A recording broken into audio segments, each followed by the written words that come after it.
Le faux témoignage.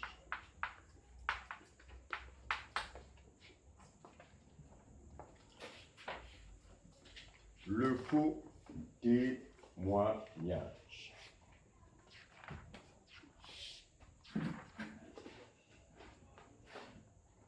On va lire Exode, le chapitre 20, le verset 16. Le faux témoignage.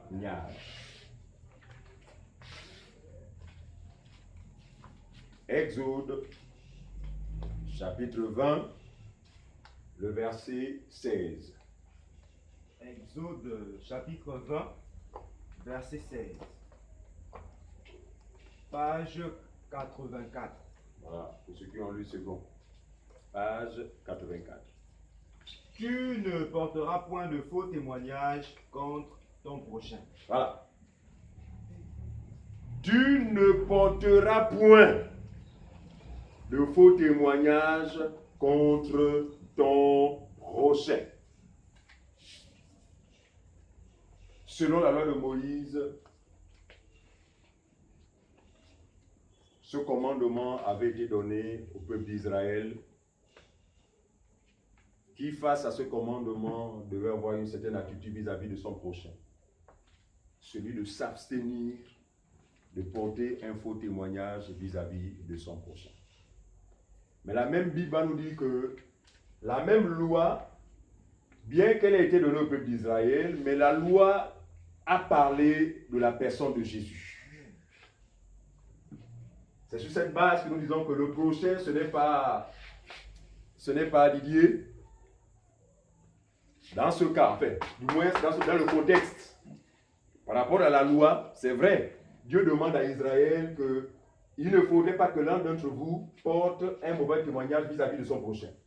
Mais cette même loi, la Bible nous dit la Bible, parle du Seigneur Jésus-Christ. On peut le vérifier quand même? Ok, allons-y. Luc 24, s'il vous plaît, verset 44. Ici, c'est pour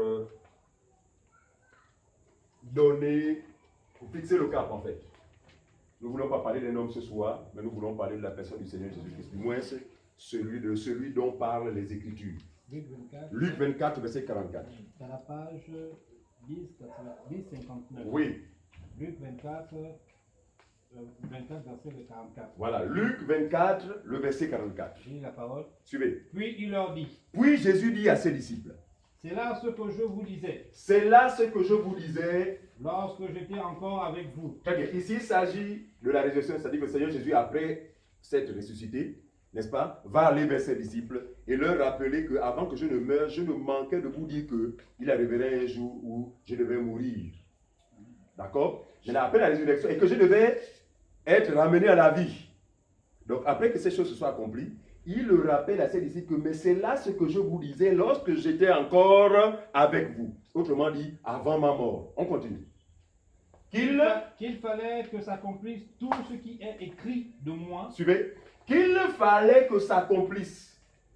Est-ce que s'accomplit quoi? Tout ce qui est écrit de moi. Tout ce qui est écrit de moi. Amen. Où?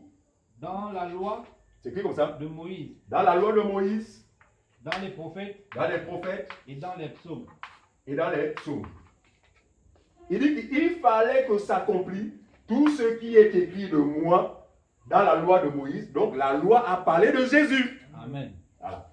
Mais du point de vue de la loi, effectivement, c'est un commandement qui avait été donné aux enfants d'Israël, leur interdisant de faire des faux témoignages, de porter des faux témoignages vis-à-vis de leur prochain. C'est pourquoi la même loi avait établi un principe, sachant que l'homme est ce qu'il est, d'accord, tout affaire devait être réglé sur la déposition de 2 ou 3 témoins. Ça veut dire quoi? Le témoignage d'un seul homme ne suffisait pas. Il fallait une deuxième personne, à la rigueur, une troisième personne, pour que ce témoignage soit crédible. Voilà. Alors, donc, nous voulons expliquer les Écritures selon l'Esprit. Nous ne voulons pas orienter ce commandement vers un individu, mais nous voulons l'orienter vers la personne dont la loi elle-même a parlé. Amen. Donc, quand le Seigneur dit dans Exode chapitre 20, verset 16, il dit quoi? Tu ne porteras pas contre ton prochain. tu ne porteras pas de faux témoignages contre ton prochain. Ici, nous comprenons clairement que le prochain n'est rien d'autre que la personne du Seigneur Jésus. La réalité, c'est que nous n'avons pas le droit de porter contre le Seigneur Jésus-Christ un faux témoignage. On va le comprendre. Ah! Qu'est-ce que cela veut dire? Porter un mauvais témoignage vis-à-vis de la personne de Jésus qui pour nous est notre prochain. Vous savez qu'il est notre frère. La seule différence qu'il est le premier-né. Voilà, c'est l'aîné, nous sommes ses petits frères. Voilà. Il dit que nous n'avons pas le droit, il est notre frère, donc nous n'avons pas le droit de porter un faux témoignage contre lui. Pourquoi? Parce que lui, il a reçu un témoignage non des hommes, mais de Dieu. On va comprendre. Allons-y, Proverbe chapitre 12, s'il vous plaît.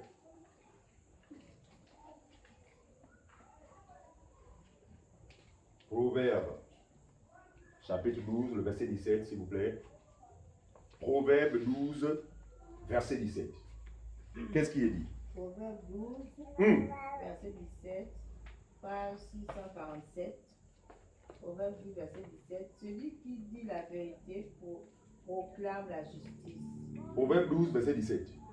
Oui. Il dit, celui qui dit la vérité proclame la justice. Oui. Et le faux témoin la tromperie. Celui qui dit la vérité proclame quoi? La justice. Et nous savons ici, pour ceux qui nous ont enseigné, que la justice, ce n'est pas selon l'entendement des hommes. Hein? Alors, la justice, c'est qui? Pour nous, la justice, ce n'est pas une vertu, mais c'est un homme. Amen. Parce que c'est lui qui s'est fait justice. C'est lui qui est la justice de Dieu. Reprends. Celui qui dit la vérité fait quoi? Proclame la justice. Donc, si nous établissons la vérité avec la justice, nous savons que la justice ou encore la vérité, c'est quoi? C'est la personne de Jésus-Christ. Mais celui qui fait quoi? Et le faux témoin. Mais le faux témoin, la tromperie. Lui, au lieu de proclamer la justice, proclame quoi? La tromperie. Regardez. Quand vous lisez Actes chapitre 1, le verset 8, que quelqu'un le lise, qu'est-ce qu'il dit? Vous recevrez.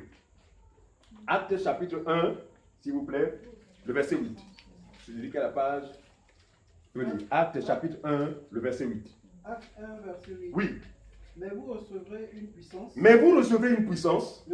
Le Saint-Esprit. Venant sur vous. Survenant sur vous. Et vous serez mes témoins à Jérusalem. C'est qui est écrit? Et vous serez quoi? Mes témoins. Où? À Jérusalem. Dans toute la Judée. Dans toute la Judée. Dans la Samarie. Dans la Samarie. Et jusqu'aux extrémités de la terre. Amen. Amen. Donc, qui sont ces témoins? C'est tous ceux qui ont cru en la personne du Seigneur Jésus-Christ. Ceux-ci proclament quoi? La justice de Dieu. Ceux-ci proclament la personne du Seigneur Jésus-Christ. Or, ceux qui n'ont jamais cru en lui, quand bien même diront Jésus, mais ils vont proclamer quoi? Le mensonge. Ce qui est faux. Exode chapitre 21. 23 plutôt. Exode 23, s'il vous plaît. Exode 23, le verset 1. Exode 23, au verset 1, page 87. Voilà, page 87. Tu ne répondras point de faux bruits. Tu ne te joindras point aux méchants pour refaire un faux témoignage. Très bien. Il dit, tu ne répandras point de faux bruits. C'est quoi un faux bruit?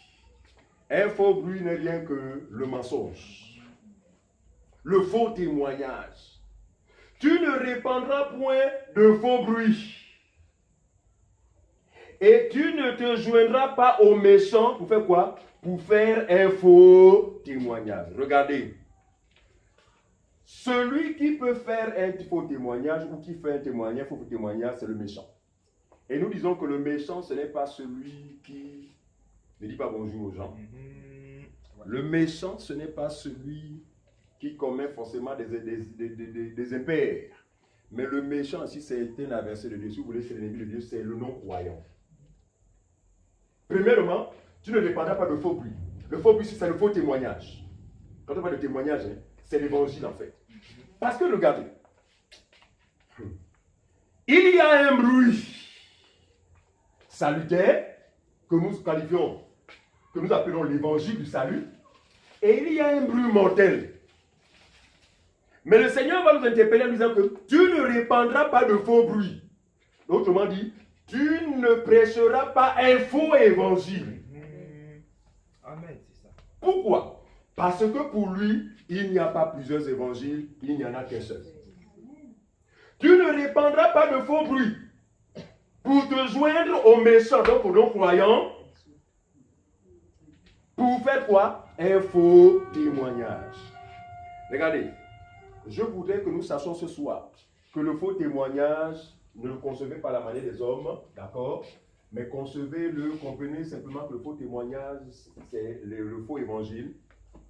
Et la vérité ou encore le bon témoignage, c'est quoi? C'est la vraie parole. D'accord? Donc, vous n'allez pas vous joindre au méchant, parce que le méchant, même quand il dira Jésus, même quand il parlera d'évangile, son évangile ne sera pas correct. Il sera un faux évangile. Mais il dit à nous, peuple de Dieu, ne vous joignez pas à ces gens-là pour répandre un faux bruit. Nous sommes appelés à répandre quoi? Un vrai bruit. Amen. Parce que notre bruit sauve. Amen. C'est comme nous avons dit. C'est ça. Notre bruit est salutaire, frère. Nous ne sommes pas là. Nous ne sommes pas de ceux qui causent le tapage nocturne avec des veillées bidons. Ce sont des faux bruits. Parce que ce sont des choses qui n'édifient en rien. Mais nous sommes de ceux qui, véritablement, faisons du bruit, frère, un bruit qui est censé salutaire. Qui est censé être salutaire. Pourquoi? Parce que c'est un bruit. Et le bruit, en général, dérange. Mais c'est dans ce qui dérange que Dieu a choisi de sauver. Dieu sauve par ce qui dérange. Et quand je vais aller plus loin, Jésus va dire que là où sera le cadavre, là s'assembleront tous les églises. Là où sera le cadavre. En fait, il parlait du. Autre personne dit, là où sera le corps. Donc, il parlait de lui. Il dit, là où je serai, là s'assembleront tous les charognards, tous les aigles, tous les. Comment on l'appelle l'oiseau là? De vautours. Tous les vautours. Pour faire quoi? Pour manger ce qui ne plaît pas. Pour manger ce qui dérange. Pour manger ce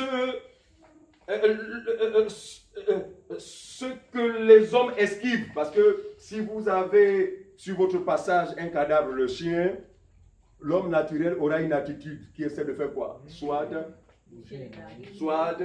esquiver. Très bien. Il dit, mais là où sera le cadavre, là s'assembleront tous les aigles. Autrement dit, les aigles, ce sont tous les croyants qui ont cru en la folie de la prédication de la croix. Parce que c'est une folie.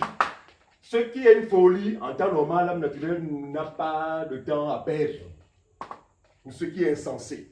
Mais Dieu, la bonne nouvelle, c'est que Dieu a choisi de sauver les hommes par ce qui est insensé.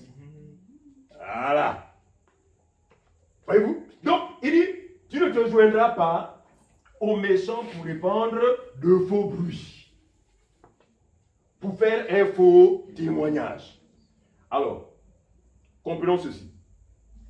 On n'a pas fini. Verset 2. Verset 2. Voilà. Tu ne suivras point la multitude pour faire le mal. Et tu ne déposeras point dans un procès en te mettant du côté du grand nombre pour violer la justice. Très bien. Il dit, tu ne suivras point la multitude pour faire le mal. Regardez, on a toujours enseigné ici que les choses de Dieu, chers bien-aimés, ne seront jamais attirantes, ne seront jamais de nature à attirer les gens. Non, non, non, sinon ce n'est pas le vrai Dieu. D'accord? Il dit, tu ne suivras point la multitude. Pourquoi? Parce que c'est la majorité qui est appelée à se perdre. C'est ça. C'est pourquoi le Seigneur a parlé de deux portes.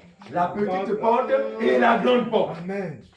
Et le Seigneur dit que la grande porte, c'est une porte qui va être empruntée par le plus grand nombre. Mais c'est une porte qui mène où? À la perdition. Or, la petite, négligeable, infime, insignifiante, ceux qui passeront par elle seront sauvés. Amen. C'est pourquoi Paul va dire que Dieu a pris les choses sages pour confondre. Vous avez ce passage? 1 Corinthiens, allons-y, disons cela. 1 Corinthiens 1, je crois. Eh bien, c'est ça. Hein?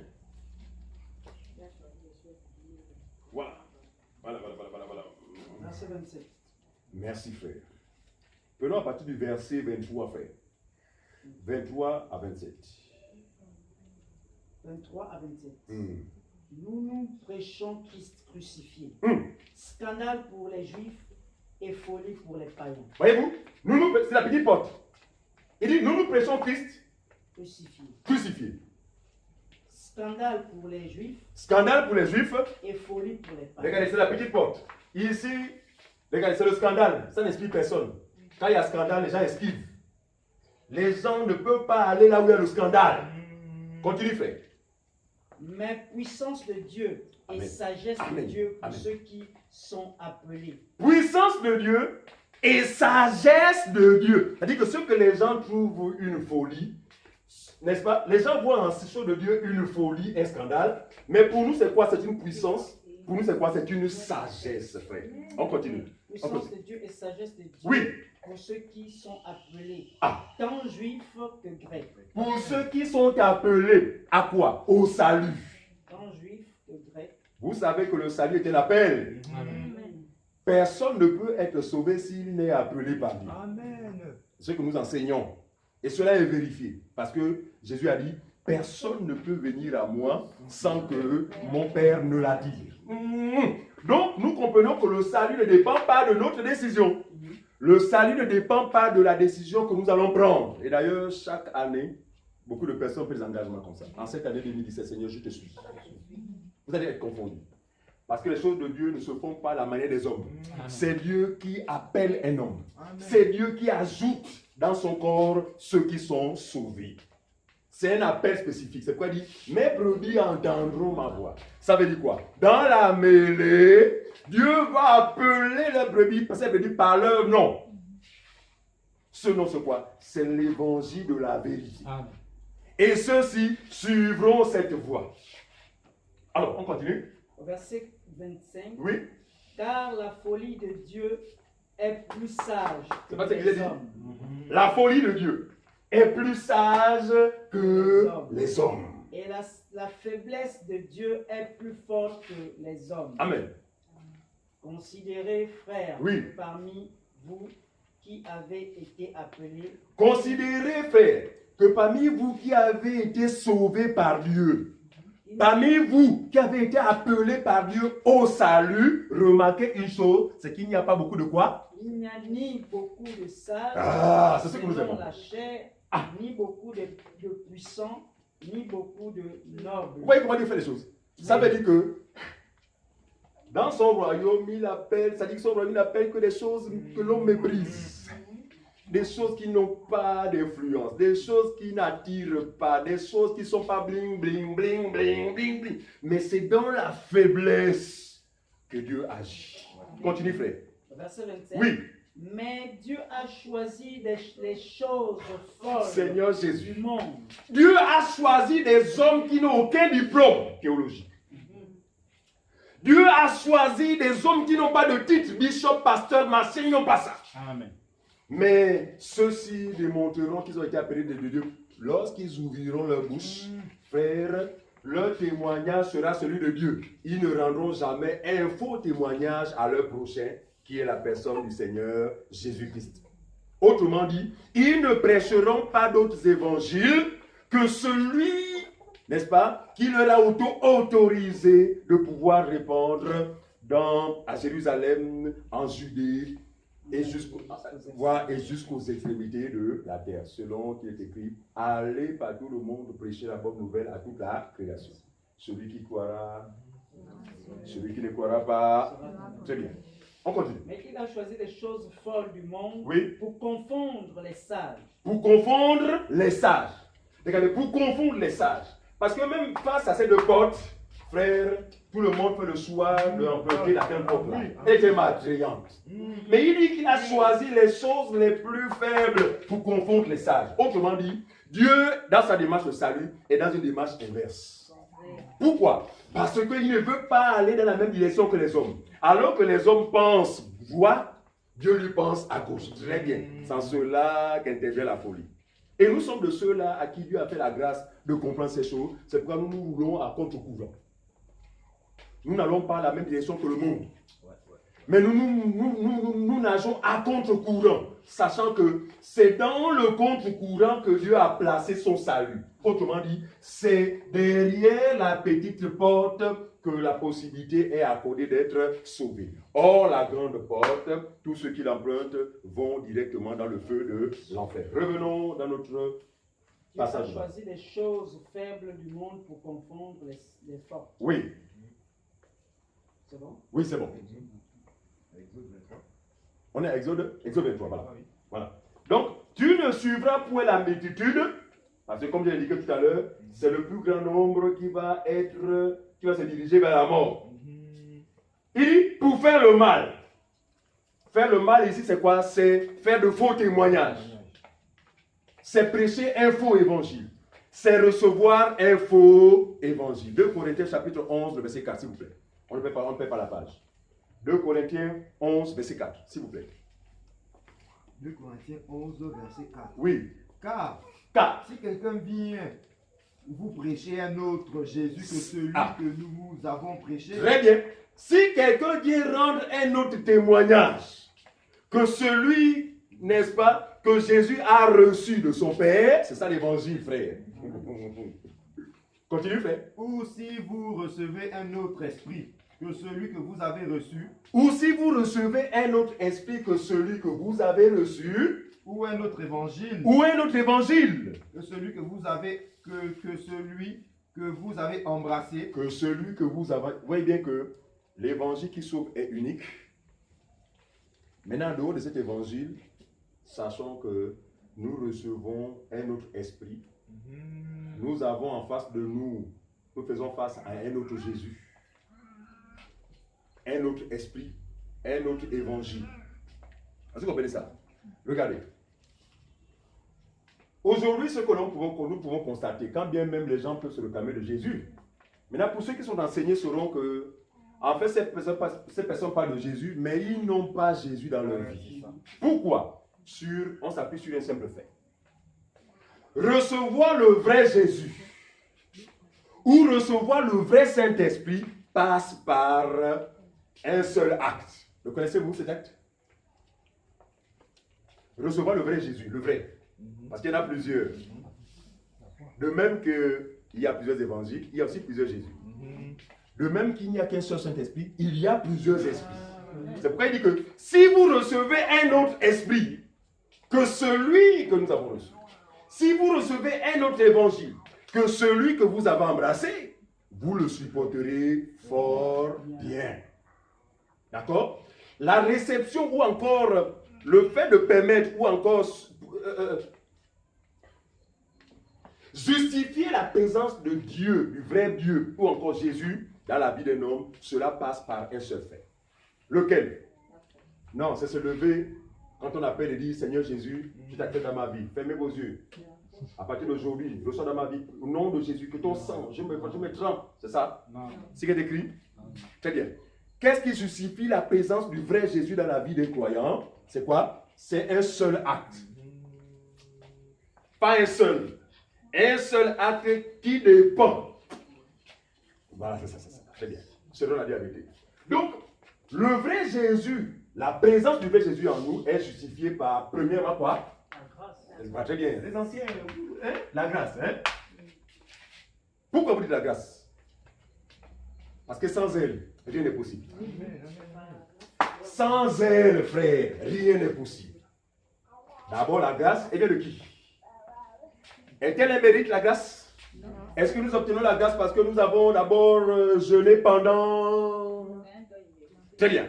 Donc, la grâce nous est accordée par le Seigneur. Il nous l'accorde de manière souveraine. Voilà la grâce. Frère, c'est cette grâce-là qui va te donner maintenant le pouvoir ou encore la capacité de quoi? De manifester la foi. Regardez, on ne peut pas croire, personne ne peut croire avant que la grâce lui a été accordée au prier à la fin. Est-ce que vous comprenez ça? Non, c'est bien vous de prier. Oh Seigneur, je prie que mon parent croit. Il ne peut pas croire. Dis d'abord comment ça va, Seigneur, accorde la grâce à mon parent. Parce que si la grâce est là, c'est le même Dieu qui va disposer son cœur, qui mettra en lui des dispositions de pouvoir manifester la foi. Jamais la foi avant la grâce. si on le fait, c'est mettre la charrue avant les bœufs. Vous êtes sauvés par quoi? Par la foi. C'est ce qu'il écrit? Non. C'est ça. Nous aimons restituer toutes choses. Vous êtes sauvés par la grâce. Un. Ensuite? Ensuite? C'est précisé. Ensuite? Ensuite? Très bien. Pour dire que dans cette affaire-là, l'homme ne contribue en rien. C'est cela qu'on parle de don. D'accord? Donc la grâce intervient, premièrement. Puis cette grâce, parce que cette grâce, c'est la personne de Jésus-Christ, c'est lui qui va maintenant allumer. Ça! Oh! Et lorsque l'évangile de la vérité sera prêché, maman, la foi démarre. Pourquoi? Parce que c'est le même Dieu qui veut te sauver, qui met en toi cette disposition. Amen. Nous étions où? 2 Corinthiens. 2 Corinthiens 11, 4. Non. On a lu ça. Ok, donc on revient. Donc il dit, tu ne suivras point de la médecine pour faire le mal, très bien. Et tu ne déposeras point dans un procès en te mettant du côté du plus grand nombre pour violer la loi. Regardez, tous ceux qui empruntent la grande porte violent la loi.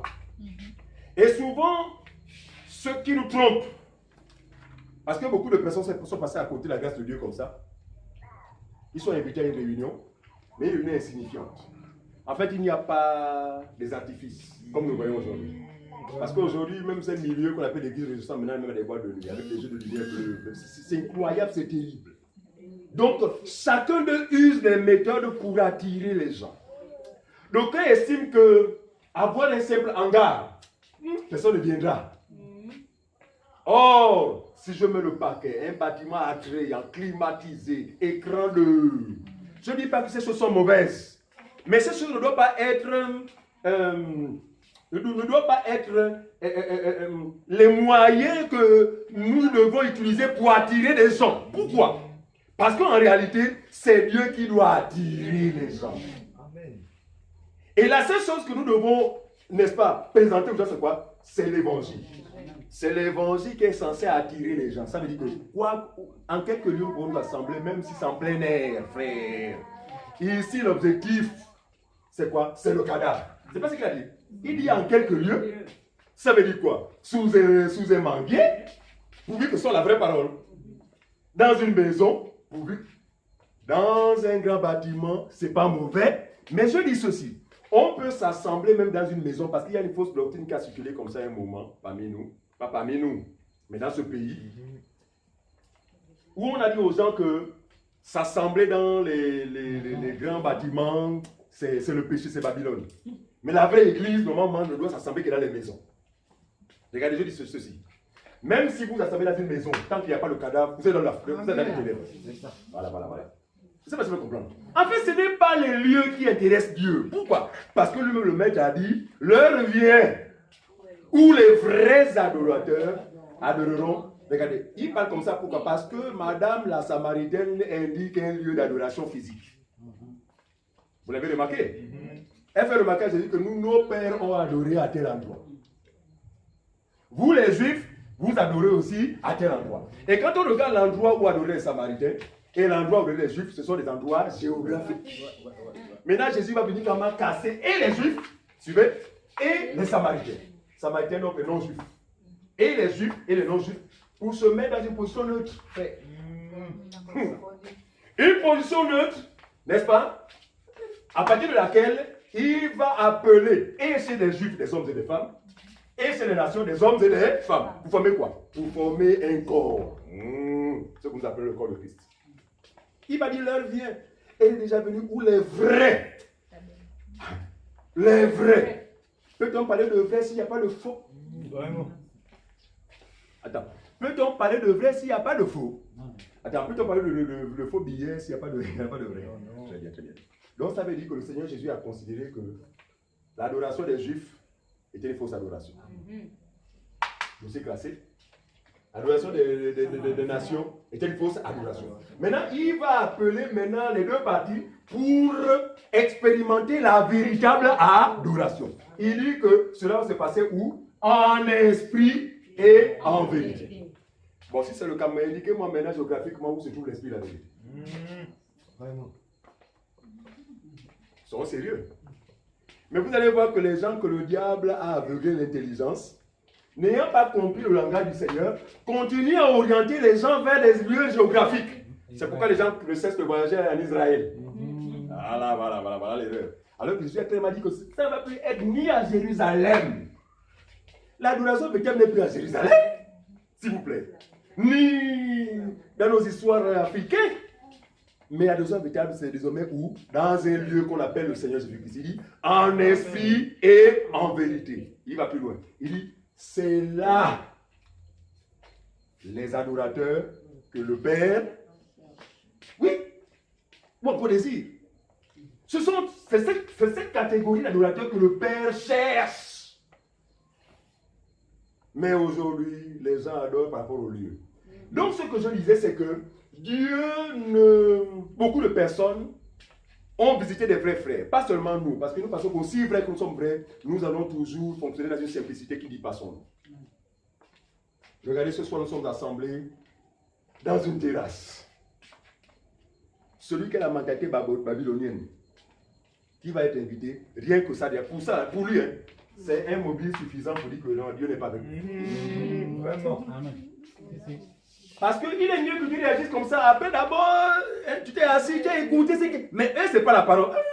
Qu'est-ce que l'église a dit? Il n'y a même pas de nom. Il n'y a même pas la chaîne de papa pasteur. Dieu n'agit pas comme ça. Dieu ne prendra jamais la décision des hommes. Alors donc, ces personnes-là dépourvues de l'esprit sont obligées d'user des artifices du monde pour attirer les gens. Et il n'attire qu'une catégorie de personnes. Paul dit quoi? Dans les derniers temps, les gens ne supporteront pas la vraie parole. Ils ne la supporteront pas. Mais regardez, ayant la démangeaison, ces faux docteurs savent que les gens sont dans un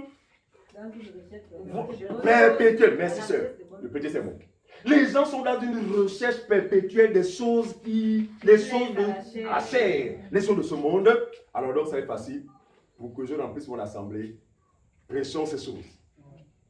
Et ce n'est pas étonnant que ces endroits soient remplis de cette catégorie de faux frères, de faux sœurs, qui ont mis de côté ce qui fait la force pour épouser ce qui est passager. Or, celui qui sème pour la chair, c'est qu'il écrit. Celui qui sème pour la chair, qui s'investit pour la chair, va récolter quoi? La mort, la corruption. Or, celui qui sème pour l'esprit c'est la parole, récolte quoi? Il dit, tu ne suivras point la multitude pour répandre le mal. Et tu ne déposeras point un procès en te mettant du côté du plus grand nombre pour violer la loi. Nous disons que c'est le plus grand nombre qui viole la loi. Ah oui. En quoi la violent-ils? Parce qu'ils font un faux témoignage vis-à-vis de leur prochain. Ils font un faux témoignage. Oh, Moïse a dit, tu ne feras point de faux témoignage à l'endroit de ton prochain. Alors, évoluons. Proverbe chapitre 19. Proverbe 19, s'il vous plaît. Proverbe 19, verset 5 d'abord. Proverbe 19, le verset 5, s'il vous plaît.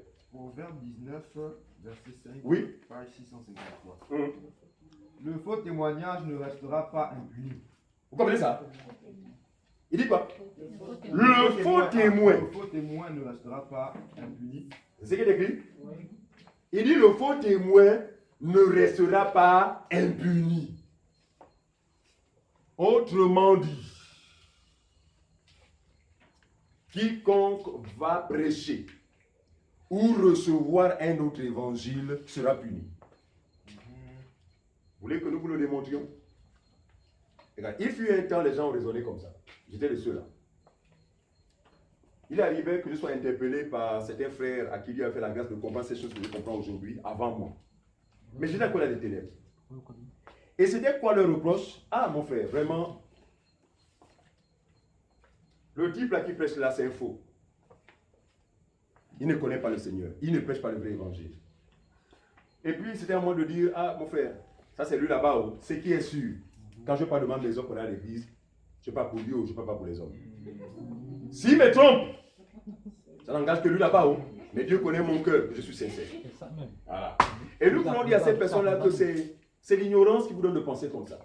Parce que si un seul instant, vous pouvez savoir que, regardez, et celui qui vous trompe, et vous qui le suivez, donc qui est trompé, vous aurez tous un seul châtiment, c'est la mort éternelle. Pourquoi? Parce que celui qui te trompe est un ignorant. Toi qui es trompé, tu es un ignorant. Un aveugle peut-il conduire d'autres aveugles? Où vont-ils terminer leur course? Très bien. Et Dieu va dire, mon peuple est détruit. Mon peuple va dans la mort éternelle, faute de connaissance. Comment voulez-vous échapper en vous appuyant sur un principe de sincérité? C'est à partir du moment disant que plusieurs iront en enfer, mais en étant sincères. Vous irez sincèrement dans le lac de l'enfer. Voilà. Vous êtes sincères, hein? Mais vos sincérités ne va pas vous. Il dit, celui qui rend un faux témoignage ne sera pas. Reprends frère, le passage de. Le faux témoin ne sera pas impuni. Il ne restera pas impuni, le faux témoin. Le faux témoin, si quand on parle de témoignage, quand on parle de témoignage, voyez le faux évangile. Donc tous ceux qui prêchent le faux évangile ne seront pas impunis. Tous ceux qui reçoivent un faux évangile ne seront pas impunis. Verset 9, tu as fini? Tu as vu le verset 5? Oui, non, c'est pas fini. Et oui. Celui qui dit des mensonges n'échappera pas. Amen. Celui qui dit des mensonges ou qui porte un faux témoignage à l'égard de son voisin n'échappera pas. Le faux témoignage, n'amenez pas ça au niveau des hommes. Je prends un exemple. Sharon vient d'abord raconter qu'elle m'a vu, elle m'a trouvé en train pour prendre le péché mignon. La fornication. J'ai la preuve, le fait de dire il fornique avec. D'accord? Et puis quand on vérifie, ce n'est pas le cas. On dirait que Sharon a apporté un faux témoignage, mon gars. Mais en réalité, on ne parle pas de ce témoignage. Non. On parle du vrai témoignage que Dieu a rendu à son fils. Parce que c'est un témoignage qui a été rendu publiquement. Dieu dit quoi? Parmi tous les juifs là, c'est seulement lui là. C'est seulement lui. Celui-ci est mon fils bien-aimé, en qui j'ai déversé tout mon amour. Ensuite, écoutez-le. Écoutez ce fils-là. Continue ma soeur. Le verset 9. Oui. Non, on va pas le verset 9, on va sauter parce que c'est le verset 9. Ok, verset 9. Oui. Le faux témoin ne restera pas impuni. Ça revient. Et celui qui dit des mensonges périra. Voilà. Celui qui dit des mensonges périra. Frères et sœurs, c'est pourquoi nous interpellons nos amis, pasteurs, docteurs et autres. Si ton évangile est faux, tu périras. Hein? Si l'évangile que vous recevez est faux, vous allez périr. Parce que Dieu ne laissera pas impuni celui qui va porter un faux témoignage vis-à-vis de lui, sachant que Dieu a attesté son témoignage, frère. Proverbe chapitre 25, verset 18, s'il vous plaît. Proverbe 25, 18. Proverbe 25, 18. Nous avons encore le temps. Dieu soit loué. Proverbe 25, 18. Oui. À la page 660. Je lis la parole de Dieu. Oui. Comme une mesure, comme une massue, une épée. Comme une massue. Une épée. Une épée. Et une flèche. Une flèche. Aiguë. Oui. Ainsi est un homme qui porte un faux témoignage contre son prochain. Très bien. Regardez. Donc, ceux qui portent de faux témoignages vis-à-vis de la personne, c'est donc vis-à-vis de l'évangile, autrement dit, qui ne restituent pas ou encore qui ne prêchent pas l'évangile tel qu'il doit être prêché, sont comme des assassins qui utilisent des épées pointues, des épées bien aiguisées vis-à-vis de leur prochain, donc des assassins, d'accord, ils crucifient le Seigneur davantage. Ce sont des gens qui utilisent des massettes, des massues, voilà, qui frappent ça sur le Seigneur. Quoi encore on a dit les massues, l'épée, très aiguë, donc des assassins. C'est pourquoi ils seront punis. Ils ne resteront pas impunis parce qu'ils offensent le prochain. Et le prochain, c'est la personne du Seigneur Jésus-Christ. 1 Jean, s'il vous plaît. 1 Jean 1. 1 Jean 1, verset 1 à 4, s'il vous plaît. On va comprendre ce que nous voulons dire. 1 Jean 1, le verset 1 au verset 4. 1 Jean 1, oui. Verset 1 à 4. Oui. Page 1242. Ce qui était dans le commencement, ce que nous avons entendu, ce que nous avons vu de nos yeux. Vous comprenez? Regarde, ici, ce sont les apôtres, notamment Jean, mais qui va rendre fidèlement le témoignage à son prochain, que nous appelons le Seigneur. Je reprends, frère, il dit quoi? Ce qui était dès le commencement, ce que nous avons entendu, ce que nous avons vu de nos yeux. Suivez, on s'arrête là. Il dit ce qui était dès le commencement, frère. Qu'est-ce qui a été dès le commencement? Je vais vous aider. Au commencement était quoi? Très bien. Il dit ce qui était dès le commencement. Ensuite, et ce que nous avons entendu. Et ce que nous avons entendu, on ne peut entendre que la parole. Donc il parle de la parole. D'accord? Au commencement, la parole était dans son intégralité. En fait, la parole est la vie. Elle est tout. Il dit que ce qui a été dès le commencement, c'est la même chose que nous avons entendu. Donc nous n'avons pas entendu une parole falsifiée. Nous n'avons pas reçu un autre témoignage que celui qui a été dès le commencement. Continue, frère, on va comprendre. Ce que nous avons entendu, oui. Ce que nous avons vu de nos yeux. De nos yeux. Regardez, les apôtres ont eu la grâce de voir ce témoignage de leurs yeux. Ce que nous n'avons pas pu avoir. On n'a pas vu cette grâce-là. Qui a vu Jésus physiquement? Or, ils l'ont vu de leurs yeux. Ils ont été des témoins oculaires. C'est ce que nous dit Luc. Oui, c'est ce que nous dit Luc. Il dit que, on peut dire ça. Mets le doigt. Vas-y, prends Luc. C'est dans Luc 1. Seigneur, merci. C'est pourquoi j'aime quand le frère Fabrice dit que il n'y a pas meilleure personne dans ce monde mieux placée pour nous parler avec exactitude de la personne de Jésus en dehors des apôtres, frère. C'est eux les dépositaires. Luc 1 à partir du verset 1. Oui.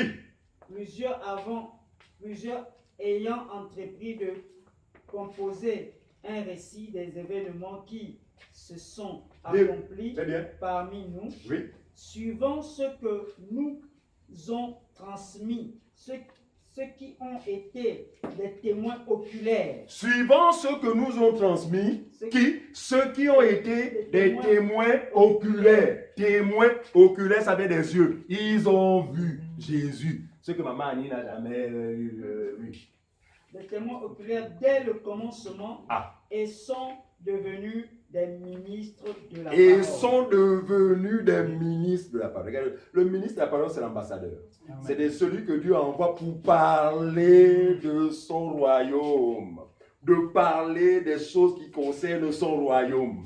Mais comment voulons-nous être ministres ou nous autoproclamer ministres de l'évangile tout en apportant un autre évangile que celui du royaume dont vous prétendez appartenir? Point d'interrogation. Revenons maintenant. C'est juste pour vous donner la confirmation de ce que ces gens-là aient été des témoins oculaires. On revient dans 1 Jean. Ce qui était dès le commencement. Oui. Ce que nous avons entendu. Oui. Ce que nous avons vu de nos yeux. De nos yeux. Ce que nous avons contemplé et que nos mains ont touché. Ce que nous avons contemplé et que nos mains ont touché. Ils ont eu la grâce de toucher la parole. Ah, Seigneur. Ils ont eu la grâce de toucher la parole. C'est fort. Continue. Concernant la parole de vie. Ah, j'aime cette précision. Continue, frère. Verset 2. Oui. Car la vie a été manifestée et nous l'avons vue et nous lui rendons témoignage. Suivez. Car la vie a été manifestée. Effectivement, la parole au commencement était déjà vie. Mais cette vie s'est manifestée. Autrement dit, cette vie a pris la forme d'un corps humain. Continue, frère. Et nous lui rendons témoignage et nous vous annonçons la vie éternelle qui était auprès du Père. Amen. Et nous lui rendons témoignage. Regardez. Il ils rendent témoignage, c'est-à-dire qu'ils ne font pas un faux témoignage de la personne de la personne Seigneur Jésus-Christ, mais ils rendent témoignage. Ils ne font pas de faux témoignages. Parce qu'ils savent que la loi dit, tu ne feras pas de faux témoignages à l'endroit de ton prochain. Mais il dit, et nous lui rendons témoignage. Continue. Et nous lui rendons témoignage. Oui. Et nous vous annonçons la vie éternelle qui était auprès du Père. Très bien. Et qui nous a été manifestée. Nous vous annonçons la vie éternelle qui était auprès du Père, mais qui a été manifestée. Donc à travers la personne de Jésus. On continue. Verset 3. Oui. Ce que nous avons vu et entendu. Ce que nous avons vu et entendu. Nous vous l'annonçons. Nous vous l'annonçons. Autrement dit, nous vous transmettons fidèlement le témoignage de ce monsieur. Parce que nous l'avons vu et nous l'avons entendu. Pendant 3 ans et demi, ils l'ont entendu. Ils l'ont suffisamment entendu. Continue, frère. Nous vous l'annonçons. Oui. À vous aussi. Très bien, merci. Afin que vous aussi, vous soyez en communion avec nous. Regardez. C'est fort, hein? Il dit que, regardez. Donc, c'est le message de l'évangile qui réunit des hommes et des femmes à travers les nations.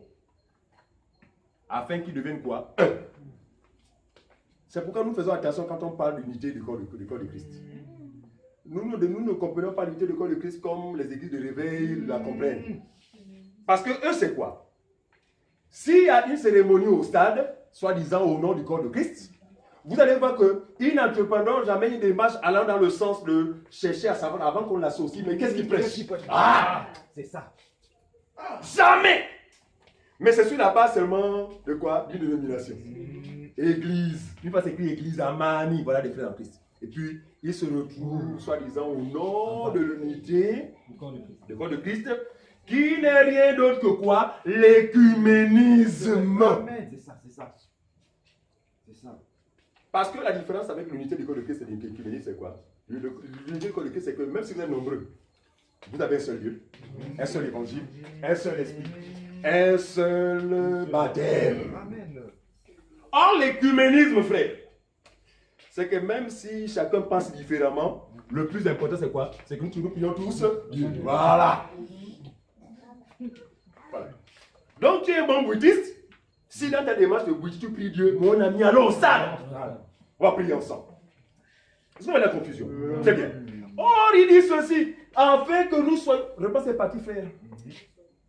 Ce que nous avons vu et entendu, nous vous l'annonçons à vous aussi, afin que vous aussi, vous soyez en communion avec nous. Amen. Donc, regardez, quand bien nous sommes morts, nous sommes en communion. Amen. Ça, vous le savez? Amen. Non, là, ça n'a pas rapport avec les esprits de mort.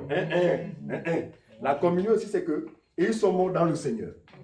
Et tous ceux qui sont morts dans le Seigneur sont où? Sont dans le Seigneur. Et nous sommes où? Dans le Seigneur. Donc nous restons en communion. Merci frère. Qu'est-ce qui nous a permis d'être en communion? C'est le témoignage unique. Très bien. Que nous appelons l'évangile, le vrai témoignage. Merci sœur. On continue.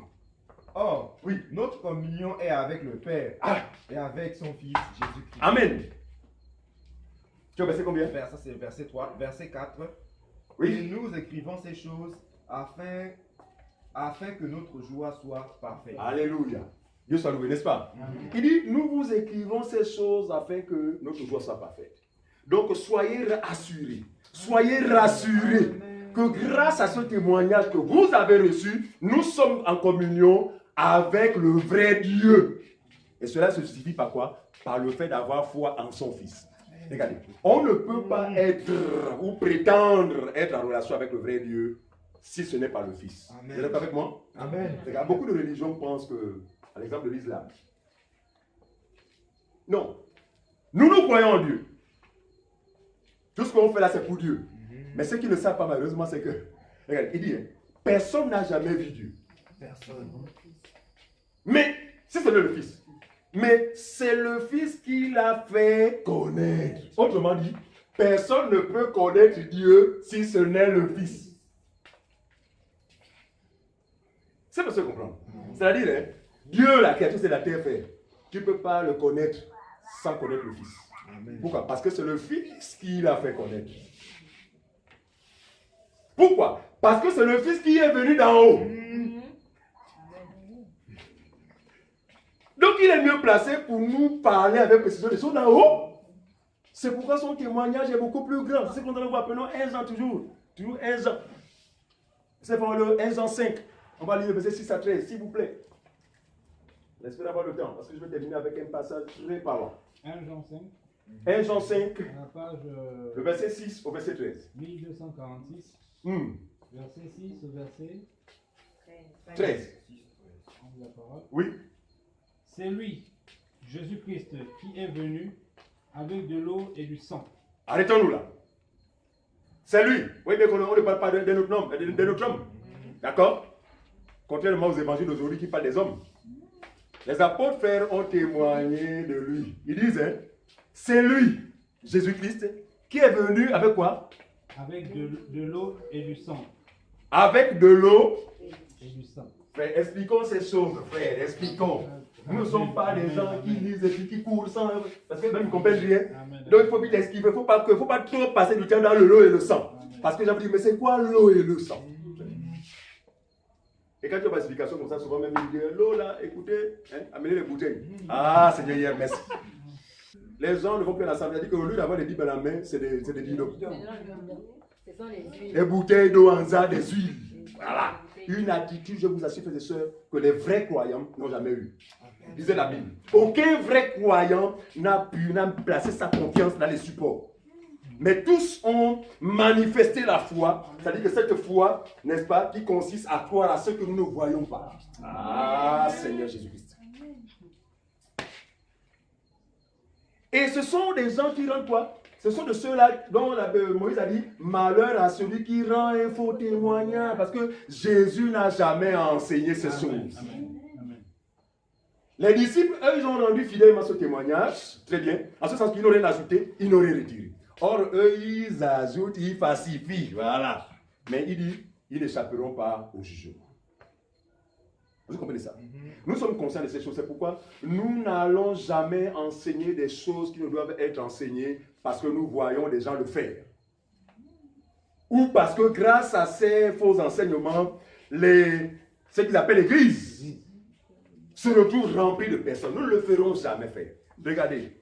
Aussi vrai que le Seigneur nous a éprouvés, pas éprouvés, nous a démontré que mes choses ne sont pas attrayantes. C'est maintenant qu'on commence à nous compter 2, 4, 5, 6. Petit, 3, 4. Et puis, quand on a sorti, vraiment béni. En ce sens que, oh, hein, maman, je suis non, combien? 2, 3, 4. On dit des réunions. Parce que nous, on avait compris que ce qui est important dans nos assemblées, c'est quoi? C'est la présence de notre vie. Et cela suffit. Voyez-vous? Donc, nous n'allons jamais user des moyens humains pour attirer les gens. Mais nous disons que quiconque écoutera l'évangile de la grâce de Dieu, croira en cet évangile, nous disons. Est-ce que vous comprenez ça? Amen. Alors, vas-y, reprends, frère. Donc, avec l'eau, il a apporté quoi? L'eau? L'eau et du sang. Non avec l'eau seulement, Oui. mais avec l'eau et avec le sang. Et l'esprit qui rend. On s'arrête à faire. Non seulement avec l'eau, Mais avec l'eau et avec le sang. regardez, l'eau typifie. L'eau aussi peut représenter des fleuves, enfin des peuples, des nations, des langues. Voilà. L'eau aussi symbolise la parole. Quand le prophète dit que dans la nouvelle alliance, le Seigneur purifiera son peuple d'une eau pure. Il ne parlait pas de l'eau en za. Amen. Voilà. Les gens utilisent les bidons parce qu'ils ne comprennent pas les Écritures. Voilà. Il parlait de l'eau qui est la parole, qui nous sanctifie. Ta parole est la vérité. Il sanctifie-les par la vérité de ta parole, car ta parole est la vérité. Donc, non seulement il vient avec l'eau, réalité c'est quoi? C'est la parole. Non seulement la parole, mais en plus la parole quoi? Le sang. Et nous avons dit que la vie est dans le sang. Donc, la parole, non seulement les Écritures, mais la vie des Écritures. Donc, l'esprit qui vivifie. C'est pourquoi on dit la lettre dit. Matthieu, plutôt Jean 5, pardon, allons-y, Jean 5. Seigneur, Jean 5. Le verset, je ne connais pas, mais je vais le trouver. Mais c'est dans Jean 5. S'il vous plaît.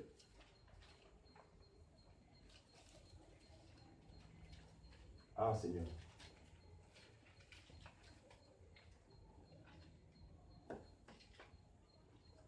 Voilà, Jean 5, voilà. 39, voilà. 40. Jean 5, 39 à 40. Oui.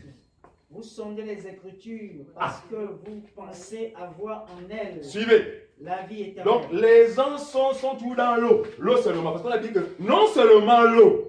Ça veut dire que le vrai croyant ne se limite pas seulement à l'eau. Donc, vous sondez les Écritures, croyant trouver en elles la vie éternelle. Ce sont elles qui rendent témoignage de moi. Très bien. Donc, la lettre ou encore les Écritures ont été envoyées pourquoi? Pour témoigner de la personne du Seigneur Jésus-Christ.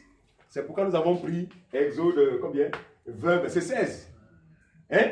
On a pris quoi? Une passage de la loi qui pour nous témoigne de la personne du Seigneur Jésus-Christ. Plus bas, verset 40. Verset 40. Oui. Et vous ne voulez pas venir à moi. Oui. Pour avoir la vie. Très bien. Donc vous ne voulez pas venir à moi parce que la vie est dans le sang. La vie est en Christ. Donc ici nous voulons faire la différence entre l'eau et le sang. L'eau sans le sang n'a pas de valeur. Je vais aller plus loin. L'eau sans le sang est mortelle. D'accord? C'est pour ça que quand tu dis l'eau, la frère, nous associons le sang. Voilà. Parce que Jésus a dit, mes paroles sont esprit et vie. Ah. Continue, frère. Allons, les gens. Il dit, et c'est l'esprit qui rend témoignage, parce que l'esprit est la vérité. Amen. Verset 7. Oui. Car il y a en trois qui rendent témoignage. Il y en a trois qui rendent témoignage. L'esprit, l'eau et le sang. Et le sang. Et les trois sont d'accord. Les trois sont un. Ça veut dire que l'un ne peut sans l'autre. Ça veut dire qu'il faut que tout soit un pour que le peuple reçoive la vie. C'est pourquoi nous disons que il n'y a pas de révélation si celle-ci n'est pas témoignée par les Écritures. Dans les églises éveillées, c'est fréquent. Tout le monde a des révélations. Oh, le Seigneur m'a dit. Le Seigneur m'a dit. Et puis quand vous vérifiez ça, là, ça dit que le Seigneur m'a dit, là, ça n'a aucun fondement. La lettre ne témoigne même pas. Amen. Or, la révélation pour nous, frères, doit être témoignée par ces trois aspects, à savoir l'eau, l'esprit et le sang. Continue, frère. Si nous recevons le témoignage des hommes, le témoignage de Dieu est plus grand. Suivez. Si selon Moïse, un fait est témoigné, en fait, est confirmé par 2 ou 3 témoins, et sur cette base-là, je peux considérer que c'est la vérité. Il dit que si le témoignage des hommes est vrai, celui de Dieu est plus grand. En quoi il est-il plus grand? Parce que c'est Dieu lui-même qui a témoigné de Jésus, frère. Parce que même quand je vais sur la terre, quand il parle aux hommes de Dieu, il dit que ma doctrine ne vient pas de moi. Ma doctrine vient de moi. C'est mon Père qui me l'a confié.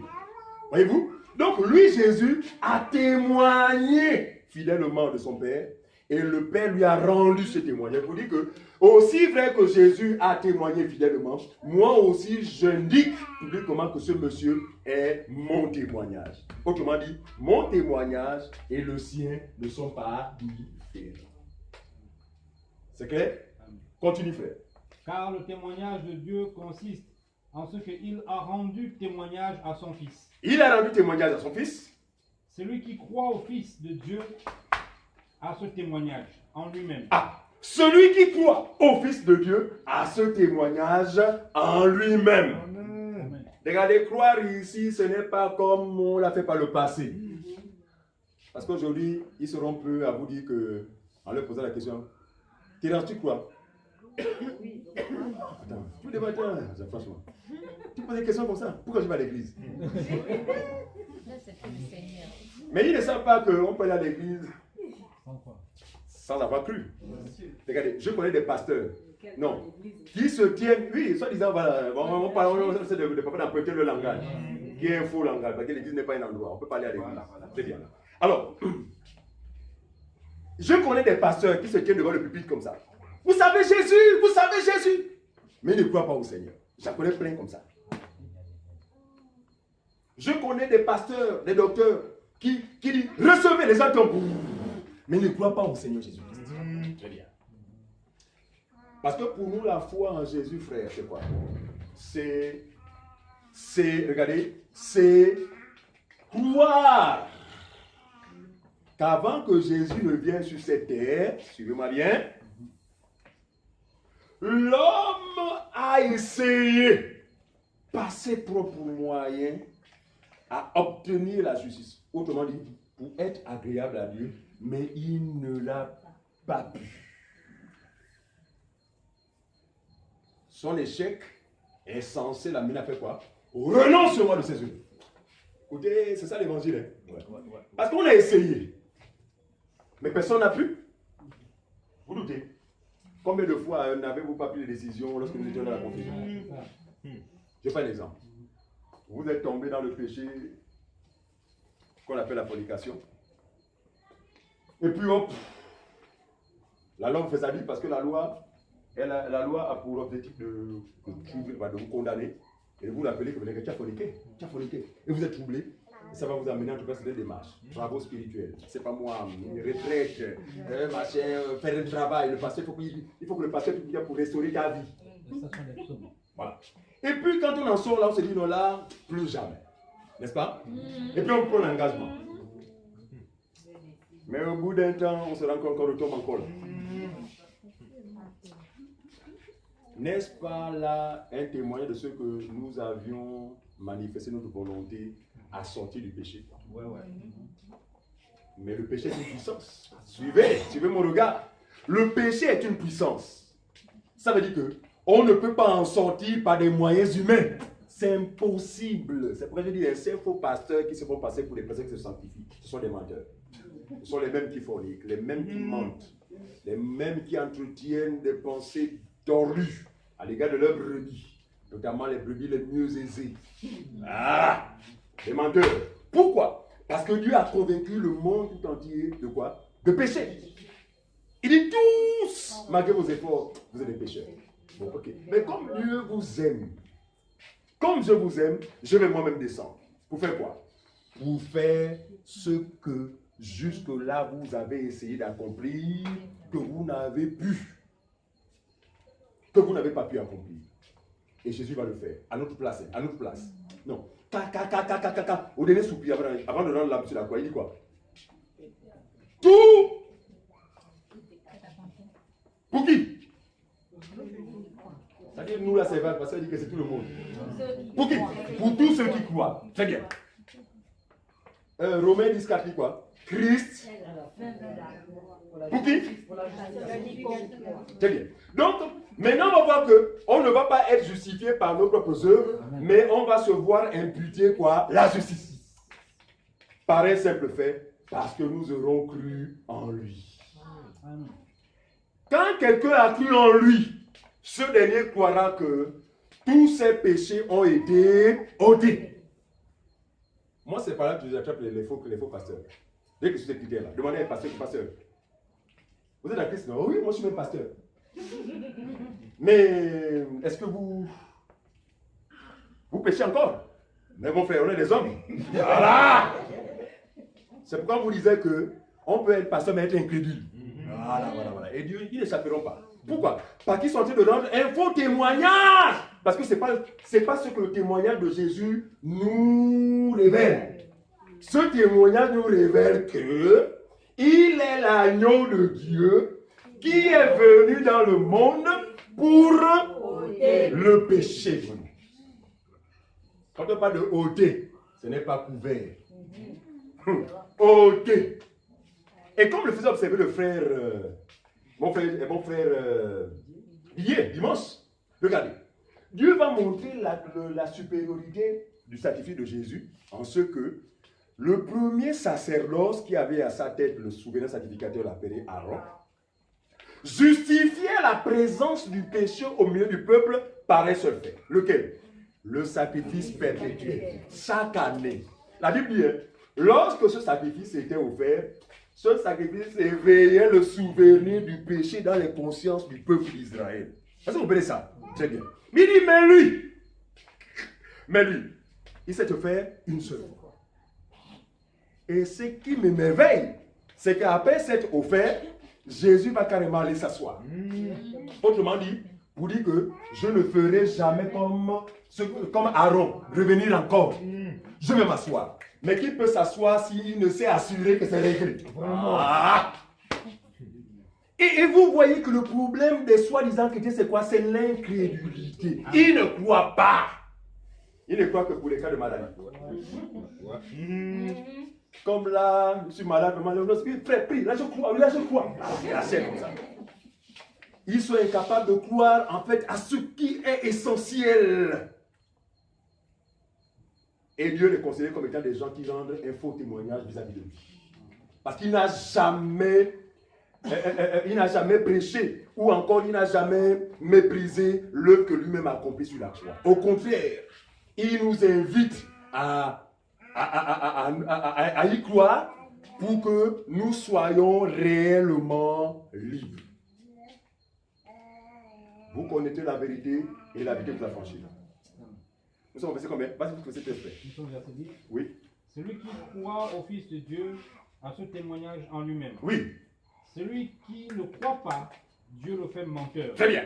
Puisqu'il ne croit pas au témoignage que Dieu a rendu. Ah, c'est ce que nous lisons. Vous voyez bien que finalement, ce que la loi a dit, tu ne feras pas de faux témoignages, frère. Ce sont toutes ces personnes-là qui méprisent l'œuvre de la croix, frère. Regardez, nous les vrais croyants, quand on pense délivrance, c'est l'œuvre de la croix. C'est pas ce que je comprends. Quand on pense protection, pour nous, c'est l'œuvre de la croix. Or, eux, quand ils pensent protection, c'est le travail. Il faut que je donne une partie pendant 5 jours. Au sortir de là, la protection va être assurée. C'est pas Jésus, c'est pas Dieu. Je dis, si c'est ça, Jésus ne serait pas venu. Il vient pourquoi? Parce que tous les moyens que nous avions utilisés jusque-là ont demeuré inefficaces. Nous, quand on parle de sainteté, frère, nous croyons à la sanctification. À la seule différence que nous ne la concevons pas comme les églises de réveil. Ah. Les églises de réveil pensent que l'homme par lui-même peut se sanctifier.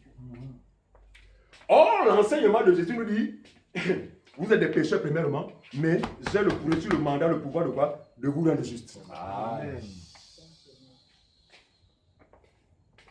Je peux vous rendre juste. C'est-à-dire que tu ne vas contribuer en rien. Autrement dit, tu as un habit sale. J'ai reçu le mandat de l'enlever et de le revêtir d'un habit propre. De telle sorte que lorsque Dieu te regarde, Dieu ne voit en toi aucun péché. N'est-ce pas là un don, mon Dieu? Pourquoi les gens refusent le don de Dieu? C'est pourquoi la Bible dit ceci. Qui ne fera pas cadeau à toutes ces personnes qui auront foulé au pied la grâce de Dieu, frère? Nous croyons que, frère, si nous sommes sauvés, c'est par la grâce. C'est pourquoi Paul dit, nous ne rejetons pas la grâce des frères. Vous avez compris, frère? Paul avait compris que, frère, si j'enlève la grâce, pitié pour moi. Il y a tellement de faiblesse en moi. Il y a tellement de manque en moi. Mais si je l'écarte, si je la rejette, comment pourrais-je être sauvé? Terminons avec ça, c'est le temps. Le temps est toujours en train de nous rattraper pendant qu'on veut partager les bonnes choses. Vite, vite. Au verset 11. Oui, voilà. Et voici ce témoignage. Oui. C'est que Dieu nous a donné la vie éternelle. Amen. Et que cette vie est dans son Fils. Voilà. Verset 12. Celui qui a le Fils. C'est sûr que l'église va dire que non, je vais un bon Amen. Celui qui a le Fils a la vie. Celui qui n'a pas le Fils de Dieu n'a pas la vie. Amen. Donc Dieu nous a donné, frère. Donné. Ce n'est pas un mérite. Amen. Donné. C'est un don. C'est ce qui est écrit. Amen. Dieu nous a donné. Pas en échange d'une œuvre venant de nous. Mais c'est le don gracieux, frère. Pourquoi on va refuser le don au Seigneur? Et c'est là le péché. Regardez. On va enseigner sur le péché pour comprendre que le péché qui va justifier des centaines de milliers de personnes dans le lac de l'enfer, c'est seulement ça, le fait que les gens croiront à moitié. Non, je sais que Jésus, pour les démons, d'accord, mais tu me dis que je suis sans péché. Non, rien, je ne crois pas, c'est faux. Il faut que je me sanctifie. Tu vas te retrouver dans le feu de l'enfer, sanctifié selon ton entendement. Ouais. Selon ton... Sanctifié, mon gars, sanctifié. Mais dans le lac de l'enfer. Les choses sont pourtant bien claires. Terminons avec ça rapidement. Je vous écris ces choses Afin que vous sachiez que Amen. vous avez la vie Donc, éternelle. Amen. Oh, Amen, Seigneur. amen. Vous Non, qui non. croyez. Oh, oh. Amen, amen, amen, amen. Non, Seigneur. Un bon amen. Attends, je ne sais pas si vous réalisez comment. Amen, amen. Amen. Des telles déclarations, mon frère. On a lu la Bible depuis des années, frère, on ne comprenait rien à ça. Vraiment. C'est même des passages qu'on nous a jamais. Jamais.